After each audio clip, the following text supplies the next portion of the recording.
दरम्यान विधानसभा निवडणुकीची रणधुमाळी आता संपली आहे। विविध राजकीय पक्षांचे उमेदवार सध्या निवांत झाल्याचं बघायला मिळते आजच्या दिवसापुरते तरी।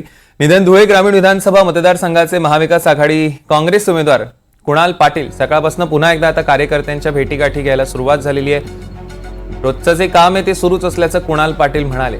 23 तारखेला जाहीर होणाऱ्या निकालात आपल्याला विजयाचा विश्वास आहे असं त्यांनी म्हटलंय। त्यांच्याशी संवाद साधला आमचे प्रतिनिधी नागिंद मोरे यांनी। धुळे ग्रामीणचे आमदार विद्यमान आमदार कुणाल पाटील यांच्यासोबत आपण चर्चा करणार आहोत। बाबा, काय सांगाल? गेल्या अनेक दिवसांपासून प्रचाराची रणधुमाळी सुरू होती, कुठेतरी आज आपण रिलॅक्स झाला आहात, काय वाटतं?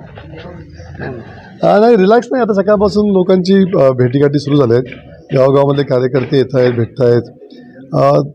बरेचशी कामं जी आता या प्रचाराच्या दरम्यान आपण करू शकलो नाही जवळपास 20 दिवस, ती कामं आता सुरू केली। आता बघा, काही पेशंट्स होते ज्यांना मला मुंबईला पाठवायचं होतं, गेल्या 2-3 दिवसामध्ये आपण ते पाठवू शकलो नाही, तर त्यांची व्यवस्था आज आम्ही करतो आहोत।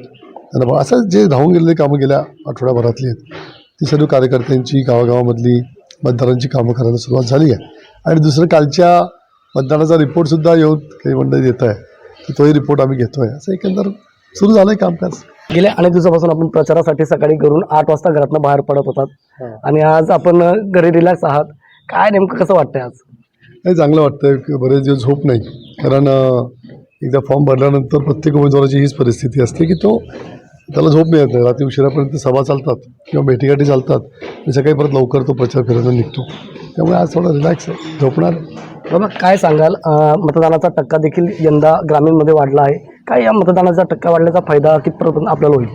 नाही, मतदानाचा टक्का वाढण्याचा फायदा हा आम्हालाच आहे, कारण काय, सर्वसामान्य जो मतदार आहे त्याचा जो राग आहे BJPच्या सरकारच्या विरोधामधला, वाढलेल्या किमती, शेतीमालाचे घटलेले दर, याचा सगळा जो राग शेतकऱ्याच्या मनामध्ये आहे तो सगळ्या मतपेटीद्वारे त्यांनी व्यक्त केलेला आहे।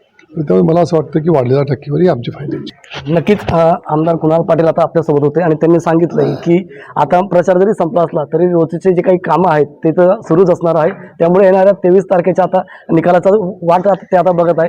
त्यामुळे येणाऱ्या 23 तारखेला मतमोजणीच्या दिवशी कोणाच्या गळ्यात विजयाची माळ पडते हे देखील पाहणं महत्त्वाचं असणार आहे। NDTV मराठीसाठी नागिंद मोरे, धुळे।